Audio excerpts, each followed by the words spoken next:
Behind Closed Curtains. Episode 19. Jason pondered whether his earlier speculation held any truth. Could Sara be the girl he encountered in his youth?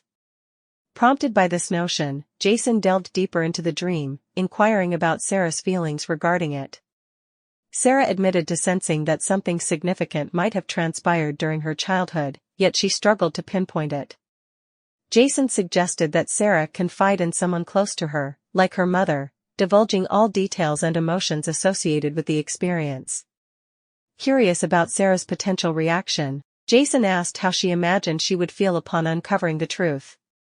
Sara's expression shifted abruptly, prompting her to inquire, "Finding what? Do you know something I don't?"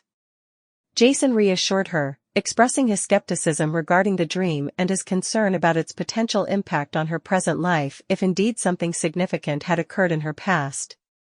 As the evening wore on, they rose from their seats, switching off the television, and strolled together down the hallway, engaged in conversation, their eyes locked in mutual understanding.